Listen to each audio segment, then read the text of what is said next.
बिस्मिल्लाहिर्रहमानिर्रहीम। अस्सलाम वालेकुम डियर स्टूडेंट्स। मुझे उम्मीद है कि आप सब खैरियत से होंगे। अच्छा जी, आज का जो हमारा टॉपिक है वो है जी law of conservation of angular momentum. ठीक है जी। अच्छा जी, इस law of conservation of angular momentum के टॉपिक को समझने से पहले हम अपनी कुछ लीनियर क्वांटिटीज का कंपैरिजन देखेंगे कुछ एंगुलर क्वांटिटीज के साथ, और फिर हम अपने इस जो law of conservation of angular momentum है इस टॉपिक की तरफ प्रॉपर इसको समझने की कोशिश करेंगे। देखें जी, सबसे पहले हम कुछ लीनियर फिजिकल क्वांटिटीज का कुछ एंगुलर फिजिकल क्वांटिटीज के साथ कंपैरिजन देखते हैं। देखें जी, एक तरफ मैं लिख देता हूँ लीनियर क्वांटिटीज। लीनियर क्वांटिटीज एक तरफ मैं लिख देता हूँ लीनियर क्वांटिटीज। लीनियर क्वांटिटीज और एक तरफ मैं लिख दूंगा जी एंगुलर क्वांटिटीज। Angular quantities.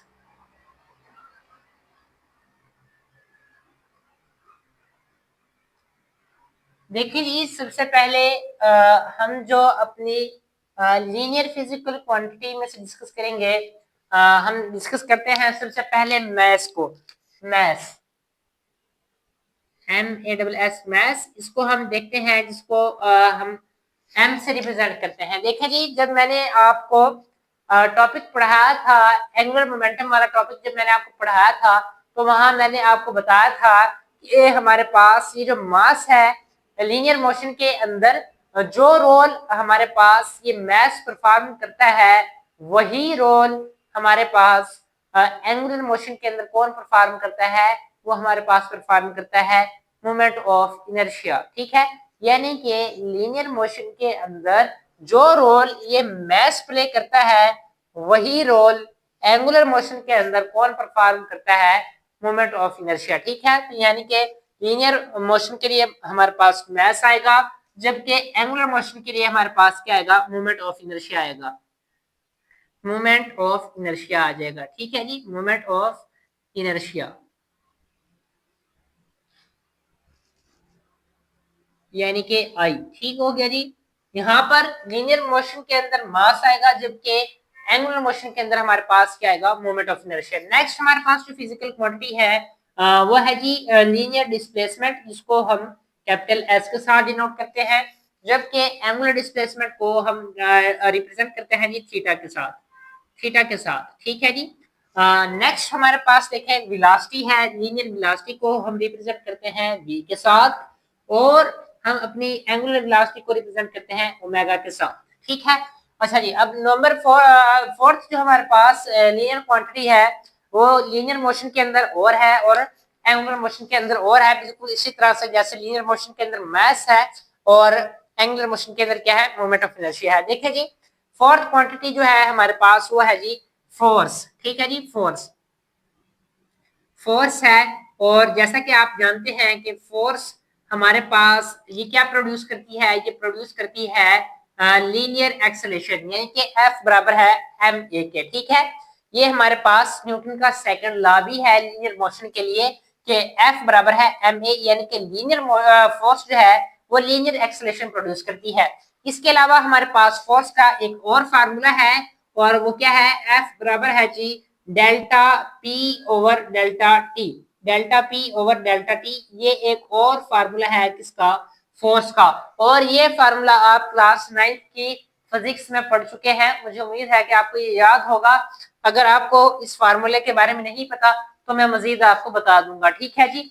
अच्छा जी, अब देखें हमारे पास लीनियर मोशन के अंदर जो रोल फोर्स लीनियर फोर्स अदा करती है वही रोल, यानी कि लीनियर मोशन के अंदर जो काम फोर्स करती है वही काम एंगुलर या सर्कुलर मोशन के अंदर कौन करेगा, वही काम टॉर्क करेगा। टॉर्क। ठीक है जी, टॉर्क हमारे पास फोर्स का काम करता है किसके अंदर, एंगुलर मोशन के अंदर। और इसका फार्मूला क्या होता है, इसका फार्मूला होता है जी आर क्रॉस एफ। ठीक है, ये इसका फार्मूला होता है, यानी कि टॉर्क बराबर होता है आर क्रॉस एफ, यानी कि the cross product of position vector R and linear motion F is called torque. ठीक है, ये हमारे पास इसकी डेफिनेशन भी है टॉर्क की। इसके अलावा टॉर्क का हमारे पास और भी फार्मूला होता है, और टॉर्क का दूसरा फार्मूला हमारे पास कैसे आता है, देखिए जी, टॉर्क बराबर है जी, अब देखें फोर्स की जगह क्या आ गया, टॉर्क आ गया। अब देखें यहाँ पर क्या है, मैस है, लीनियर मोशन के अंदर मैस है, और मैस की बजाय हम एंगुलर मोशन के अंदर क्या लिखते हैं, इनर्शिया, यानी कि आई लिखते हैं, मोमेंट ऑफ इनर्शिया। तो इस एम की जगह अब मैं यहाँ पर क्या लिख दूंगा, यहाँ पर लिख दूंगा जी आई, कैपिटल आई, यानी कि मोमेंट ऑफ इनर्शिया। अब देखें हमारे पास ये लीनियर फोर्स थी, ये क्या प्रोड्यूस कर रही थी, ये लीनियर एक्सेलरेशन प्रोड्यूस कर रही थी। अब हमारे पास ये टॉर्क है, टॉर्क भी प्रोड्यूस करेगी एक्सेलरेशन, लेकिन अब लीनियर नहीं, अब हम कौन सी मोशन डिस्कस कर रहे हैं, एंगुलर। तो हमारे पास यहाँ पर कौन सा एक्सेलरेशन आएगा, एंगुलर एक्सेलरेशन, यानी कि अल्फा आ जाएगा। तो ये हमारे पास एक और फार्मूला आ जाएगा किसका जी, टॉर्क का, ये दूसरा फार्मूला आ जाएगा, ठीक है। अच्छा जी, और ये बच्चों बहुत अहम पॉइंट है यहाँ पर जो मैं आपको बताने वाला हूँ, कि ये जो हमारे पास फार्मूला है F बराबर है एम ए, और ये टॉर्क बराबर है आई अल्फा, ये बहुत अहम है। देखें जी, ये हमारे पास ये जो फार्मूला है F बराबर है एम ए, ये हमारे पास क्या है, ये न्यूटन का सेकंड लॉ है लीनियर मोशन के अंदर, ठीक है। ये न्यूटन का सेकंड लॉ है लीनियर मोशन के लिए, और ये भी हमारे पास न्यूटन का सेकंड लॉ है, लेकिन किसके अंदर, एंगुलर या सर्कुलर मोशन के अंदर, ठीक है। ये गालिबन आपकी जो एक्सरसाइज है उसके अंदर ये क्वेश्चन भी है कि describe the Newton second law of motion in term of rotational motion, ठीक है। तो आपने देखें ये हमारे पास जो ये न्यूटन का सेकंड लॉ है लीनियर मोशन के अंदर, ये भी हमारे पास न्यूटन का सेकंड लॉ है किसके अंदर, सर्कुलर मोशन के अंदर। एफ की जगह हमारे पास आ जाता है टॉर्क, एम की जगह हमारे पास आ जाता है मोमेंट ऑफ इनर्शिया आई, और लीनियर एक्सेलरेशन की जगह आ जाता है अल्फा, यानी कि एंगुलर एक्सेलरेशन। ये रोटेशनल एनालॉग है, जो हमारे पास ये लॉ है, ये रोटेशनल एनालॉग है किसका, न्यूटन के सेकंड लॉ का लीनियर मोशन के अंदर वाला, ठीक है। तो ये इस तरह से आपने याद करना है, ये दोनों न्यूटन के सेकंड लॉ है, एक लीनियर मोशन के अंदर और दूसरा सर्कुलर मोशन के अंदर, ठीक है। अच्छा, इसके अलावा हमारे पास टार्क का एक और भी फार्मूला है, टार्क बराबर हमारे पास होता है जी, टार्क बराबर होता है जी delta L over delta T, ठीक है। ये फार्मूला बहुत अहम है, इन्हीं को आज हमने डिस्कस करना है। ये हमारे पास फार्मूला किस तरह से आता है और ये फार्मूला हमारे पास किस तरह से आता है, इनको हम डिटेल के साथ देखेंगे, ठीक है। और यही आज के हमारे मेन टॉपिक हैं, इन दोनों फार्मूलाज को हम डिटेल के साथ डिस्कस करेंगे। अच्छा जी, नेक्स्ट हम अपनी फिजिकल क्वांटिटी देखते हैं कि हमारे पास जो लीनियर मोमेंटम होता है उसको हम कैपिटल पी के साथ डिनोट करते हैं, और उसका फार्मूला होता है एन इंटू वी, ठीक है। ये हमारे पास होता है जी लीनियर मोमेंटम। अब जैसा कि मैंने आपको बताया था एंगुलर मोमेंटम वाले टॉपिक में कि एंगुलर मोमेंटम को हम रिप्रेजेंट करते हैं कैपिटल एल के साथ, कैपिटल एल के साथ ये हमारे पास क्या आ जाता है, ये हमारे पास आता है एंगुलर मोमेंटम। अब देखिए यहाँ पर एम है, एम किसके अंदर आता है, लीनियर मोशन के अंदर, यानी कि ये मास है, और लीनियर मोशन के अंदर जो काम हमारे पास मैस करता है वही एंगुलर मोशन के अंदर हमारे पास क्या काम करता है, वो उस मैस की जगह हमारे पास क्या जाता है, मोमेंट ऑफ इनर्शिया, यानी कि कैपिटल आई, यानी कि इस एम की जगह हम क्या लिख देंगे, कैपिटल आई लिख देंगे।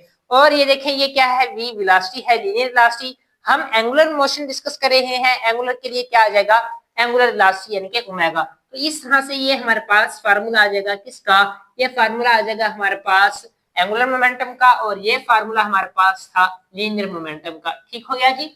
अच्छा जी, अब देखें कि हमारे पास इस जो एंगुलर मोमेंटम है इसका एक और भी फार्मूला होता है, और वो फार्मूला हमारे पास क्या होता है, फार्मूला होता है एल बराबर है जी आर क्रॉस पी का, आर क्रॉस पी। ये फार्मूला हम पहले भी डिस्कस कर चुके हैं कि हमारे पास ये एंगुलर मोमेंटम का फार्मूला होता है। अगर आपने मेरा वो टॉपिक नहीं देखा एंगुलर मोमेंटम वाला, तो पहले आप उसको देखें, फिर आप अगर इसको समझेंगे तो आपको अच्छी तरीके से समझ आ जाएगी, ठीक है।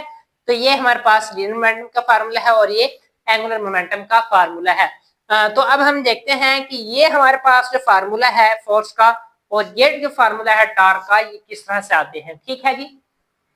जी तो स्टूडेंट्स, अब हम देखते हैं कि हमने जो फार्मूला डिस्कस किया था टार्क बराबर था किसके जी, डेल्टा एल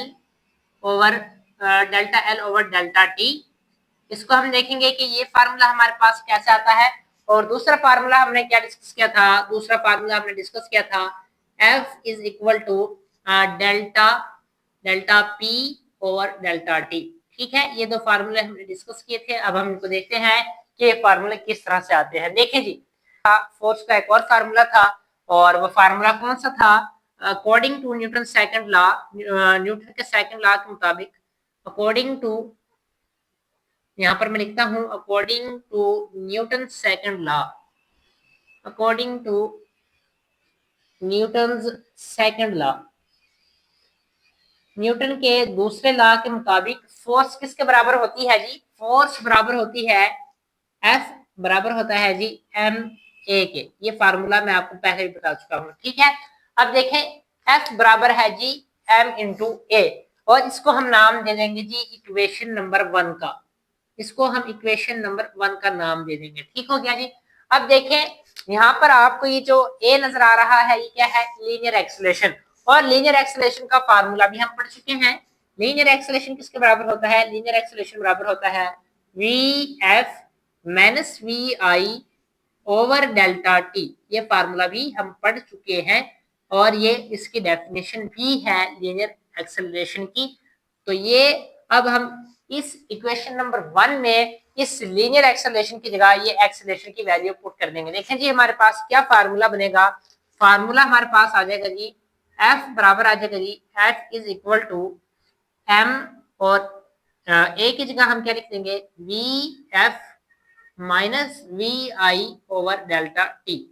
ये हमारे पास आ जाएगा फार्मूला किसका, ये आ जाएगा जी फोर्स का फार्मूला। देखें जी फोर्स बराबर आ जाएगी इस तरह से, ये हमारे पास फार्मूला बन जाएगा। अब देखें यहाँ पर ये जो हमारे पास मास m है, इसको हम इस फाइनल वेलोसिटी के साथ मल्टीप्लाई कर देंगे, और इस मास को इनिशियल वेलोसिटी वी आई के साथ भी हम मल्टीप्लाई कर देंगे। तो क्या बनेगा हमारे पास, देखिए जी एफ बराबर आ जाएगा जी, एफ बराबर आ जाएगा जी M V F minus M V I over delta T.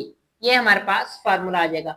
अच्छा जी, अब देखें कि अगर हम यहाँ पर एम वी एफ, अगर हम इस एम वी के साथ एफ को थोड़ी देर के लिए इग्नोर करें, और यहाँ पर एम वी आई के साथ जो आई है इसको हम इग्नोर करें, तो बाकी हमारे पास क्या बच रहा है। देखें जी, अगर यहाँ से आई को हम हटा दें और यहाँ से एफ को, तो हमारे पास क्या आता है, अकेला हमारे पास बचता है एम वी बचता है हमारे पास।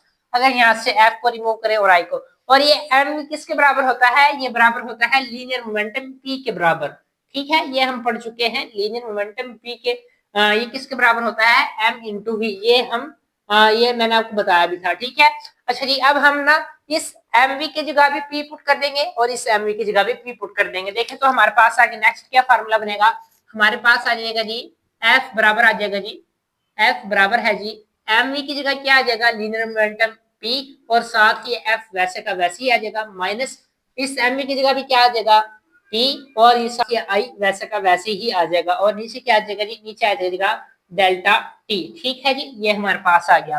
अब देखें कि हमारे पास ये क्या है, P F minus P I, यानी कि फाइनल लीनियर मोमेंटम में से माइनस कर दिया इनिशियल लीनियर मोमेंटम को, तो ये हमारे पास क्या कहलाता है, ये कहलाता है चेंज इन लीनियर मोमेंटम। और चेंज को हम किस तरह लिखते हैं, चेंज को हम लिखते हैं डेल्टा के साथ। तो ये हमारे पास जो फार्मूला है ये क्या बन जाएगा, ये बन जाएगा हमारे पास नेक्स्ट एफ बराबर आ जाएगा जी, एफ बराबर आ जाएगा P F minus P I, यानी कि चेंज इन लीनियर मोमेंटम को हम लिख देंगे डेल्टा पी के साथ, और नीचे ये डेल्टा टी वैसे का वैसे ही आ जाएगा। तो बच्चों ये इस तरह से हमारे पास फार्मूला आता है किसका, फोर्स का, और ये ही हमने प्रूव करना था। देखिए ये फार्मूला हमने निकाल लिया है, इस तरह से फार्मूला आता है। ठीक है, अच्छा जी, अब हम देखते हैं कि हमारे पास ये जो हमने टॉर्क का फार्मूला डिस्कस किया है, ये हमारे पास किस तरह से फार्मूला आता है। ठीक है, इसको अब हम देखते हैं। देखें जी, जैसा कि आप जानते हैं टॉर्क, टॉर्क हमारे पास किसके बराबर होता है, टॉर्क बराबर होता है जी आर क्रॉस एफ के, आर क्रॉस एफ के। ये फार्मूला आप पढ़ चुके हैं, यानी कि टॉर्क किसके बराबर होता है, टॉर्क बराबर होता है the cross product of position vector R and in force called torque. तो यहाँ से डेफिनेशन बनती है हमारे पास, इसकी डेफिनेशन में लिख देता हूँ। यहाँ पर इसकी डेफिनेशन कुछ यूं है, the cross product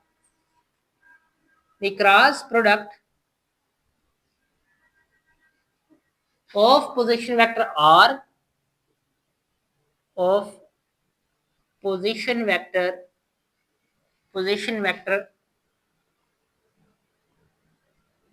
R and linear force F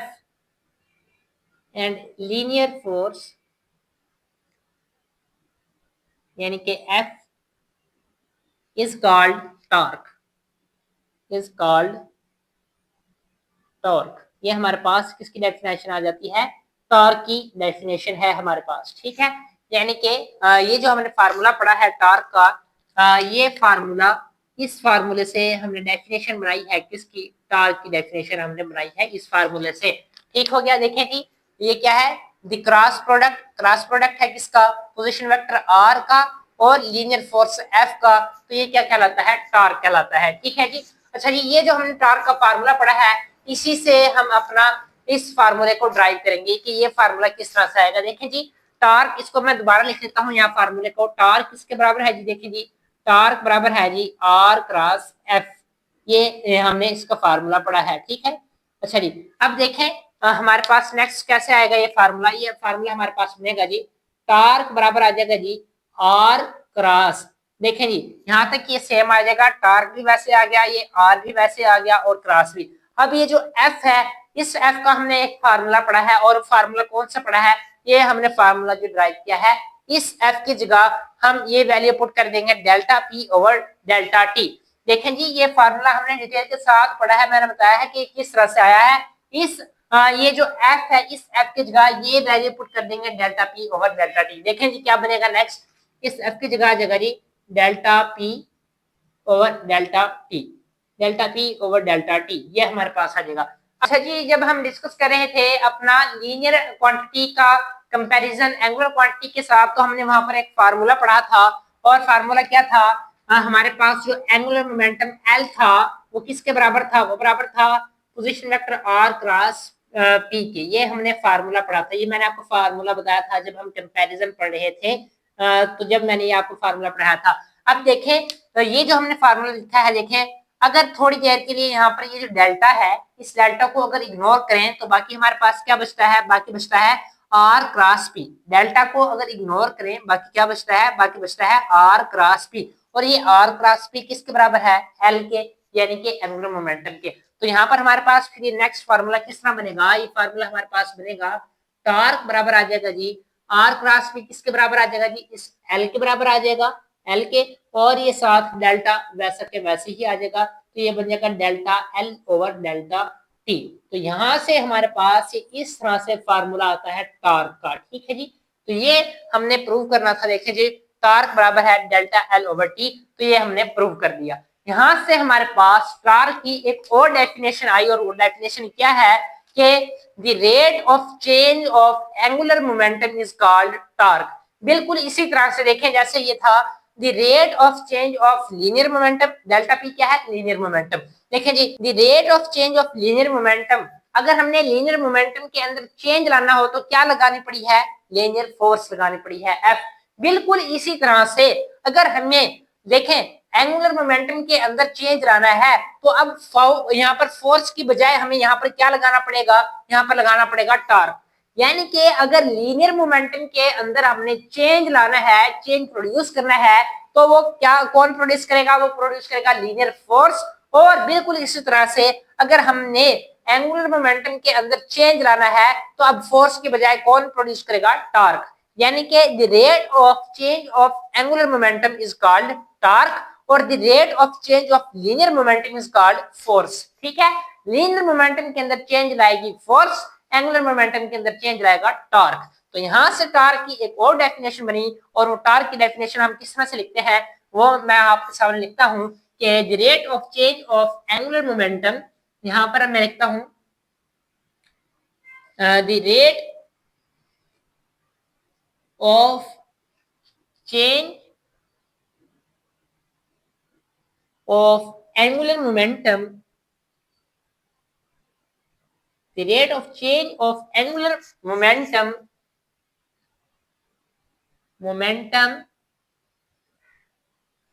is called torque.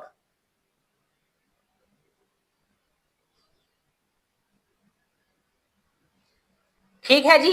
तो ये हमारे पास एक और डेफिनेशन बनी टार्क की। क्या है टार्क की डेफिनेशन?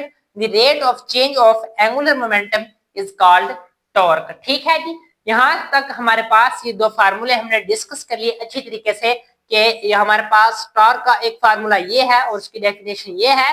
और जब ये टॉर्क का फार्मूला है तो दूसरी डेफिनेशन हमारे पास टॉर्क की ये डेफिनेशन है, दूसरा फार्मूला ये है। पहला फार्मूला ये डिस्कस किया और उसकी डेफिनेशन भी हमने डिस्कस कर ली। अच्छा जी, अब हम ये डिस्कस करते हैं कि हमारे पास ये जो एंगुलर मोमेंटम है ये किस तरह से कंजर्व रहता है। इसको अब हम देखते हैं कि एंगुलर मोमेंटम जो है ये किस तरह से कंजर्व रहता है। हाँ जी, तो अब हम देखते हैं कि हमारे पास ये जो एंगुलर मोमेंटम है ये किस तरह से कंजर्व रहता है। देखें जी, जैसा कि मैंने आपको बताया था कि अगर हमने लीनियर मोमेंटम के अंदर चेंज लाना है तो हमें क्या करना पड़ेगा? फोर्स अप्लाई करनी पड़ेगी। और अगर हमने एंगुलर मोमेंटम को चेंज करना है तो हमें क्या करना पड़ेगा? टॉर्क अप्लाई करना पड़ेगा। देखें, पहले ना मैं आपके सामने एक लीनियर कंडीशन को आपके सामने डिस्कस करता हूँ, उसके बाद हम अपनी एंगुलर मोशन की तरफ आएंगे। देखें जी, मैं यहाँ पर लिखता हूँ, सपोज करते हैं ये कंडीशन मैं आपके सामने रखता हूँ। If the net force acting on the body, if the net force if the net force acting on the body acting on the body acting on the body is zero, यानी कि अगर हमारे पास जो फोर्स है किसी भी body के ऊपर जो नेट फोर्स एक्ट कर रही है अगर वो जीरो हो तो फिर क्या होगा? देखें जी, अगर हमारे पास नेट फोर्स जो है किसी बॉडी के ऊपर जो नेट फोर्स एक्ट कर रही है अगर वो जीरो हो जाए, यानी कि नेट फोर्स एफ नेट, यानी कि नेट फोर्स जो है अगर वो जीरो हो जाए तो फिर क्या होगा? देखें जी, अगर हमने किसी भी बॉडी के अंदर जो उसका लीनियर मोमेंटम है उसके अंदर चेंज लाना है तो वो कौन चेंज लाएगा? वो चेंज लाएगा फोर्स। और अगर वो फोर्स खुद ही जीरो हो जाए तो क्या उस बॉडी के अंदर चेंज आएगा? उस बॉडी के लीनियर मोमेंटम के अंदर चेंज आएगा? नहीं, बिल्कुल भी नहीं आएगा। क्योंकि जिस चीज ने लीनियर मोमेंटम के अंदर चेंज लाना था वो खुद ही जीरो हो गई है तो लीनियर मोमेंटम के अंदर चेंज कैसे आएगा? यानी कि हमारे पास लीनियर मोमेंटम के अंदर जो चेंज लाना था वो किसने लाना था? फोर्स ने लाना था। अब ये फोर्स खुद ही जीरो हो गई है तो लीनियर मोमेंटम के अंदर चेंज कैसे आएगा? तो इसलिए जब हमारे पास नेट फोर्स जो है अगर वो जीरो हो जाए तो हमारे पास जो लीनियर मोमेंटम है उसके अंदर जो चेंज है वो कोई चेंज नहीं आएगा, यानी कि जीरो चेंज आएगा। ठीक है, तो इससे हमारे पास क्या मुराद हुआ कि हमारे पास जो लीनियर मोमेंटम है उसके अंदर जो चेंज है वो जीरो चेंज है। यानी कि हेंस यहां से हम लिख सकते हैं हेंस लीनियर मोमेंटम, यानी कि पी जो है वो किसके बराबर आ गया? कांस्टेंट के बराबर आ गया। ठीक है, कांस्टेंट हो गया। इस तरह से लीनियर मोमेंटम कंजर्व हो गया हमारे पास। यानी कि जब हमारे पास लीनियर फोर्स जिसने लीनियर मोमेंटम के अंदर चेंज लाना था वो खुद ही जीरो हो गई, वो खुद है ही नहीं, तो लीनियर मोमेंटम के अंदर चेंज कैसे आएगा? लीनियर मोमेंटम के अंदर चेंज भी नहीं आएगा जब लीनियर फोर्स जीरो हो जाएगी, यानी कि लीनियर मोमेंटम कांस्टेंट हो जाएगा। अब इसी कंडीशन को अगर हम अप्लाई कर दें किसके ऊपर? इसी कंडीशन को अप्लाई कर दें अगर हम एंगुलर फोर्स के ऊपर तो फिर हमारे पास क्या बनेगा? देखें जी, अब हम यहाँ पर लिखते हैं देखें जी, अब हम यहाँ पर लिखते हैं दूसरी मैं यहाँ पर आपके सामने कंडीशन अब डिस्कस करता हूँ एंगुलर मोशन वाली। देखें जी क्या होगा? If if the net if the net, अब देखें यहाँ पर लीनियर मोशन के अंदर फोर्स थी और लीनियर मोशन के अंदर जो रोल फोर्स प्ले करती है वो एंगुलर मोशन के अंदर वो रोल कौन प्ले करता है? टॉर्क। यानी कि फोर्स की जगह हम क्या लिखेंगे? Torque. If the net torque if the net torque if the net torque acting on the body acting on the body acting on the body is zero, यानी कि अगर हमारे पास किसी भी बॉडी के ऊपर जो टॉर्क एक्ट कर रहा हो वो जीरो हो जाए तो फिर क्या होगा। देखिए जी, जैसा कि मैंने बताया था कि अगर हमने चेंज लाना है एंगुलर मोमेंटम के अंदर तो वो कौन लाएगा, टॉर्क लाएगा। अब मुझे बताएं कि ये जो टॉर्क है अगर ये खुद ही जीरो हो जाए तो क्या एंगुलर मोमेंटम के अंदर चेंज आएगा, बिल्कुल भी चेंज नहीं आएगा। यानी कि जब हमारे पास जो नेट टॉर्क है अगर वो खुद ही जीरो हो जाए, जो नेट टॉर्क है अगर वो खुद ही जीरो हो जाए तो एंगुलर मोमेंटम के अंदर भी चेंज नहीं आएगा, जीरो चेंज आएगा। यानी कि एंगुलर मोमेंटम के अंदर जो चेंज आएगा वो जीरो चेंज आएगा और इसको हम कह सकते हैं हेंस एंगुलर मोमेंटम यानी कि जो एल है वो क्या हो जाएगा, कांस्टेंट हो जाएगा। यानी कि इस तरह से हमारे पास एंगुलर मोमेंटम जो है वो कंजर्व हो जाएगा। ठीक है, तो इससे हमारे पास अब स्टेटमेंट बनती है किसकी, इससे हमारे पास स्टेटमेंट बन जाती है law of conservation of angular momentum की। और वो कैसे लिखी हुई है आपकी बुक में, उसको इस तरह से लिखा हुआ है। और वो एंगुलर मोमेंटम की जो स्टेटमेंट है वो कैसे है, यहाँ पर मैं लिखता हूँ। वो स्टेटमेंट कुछ यूं है, if no external torque, no external torque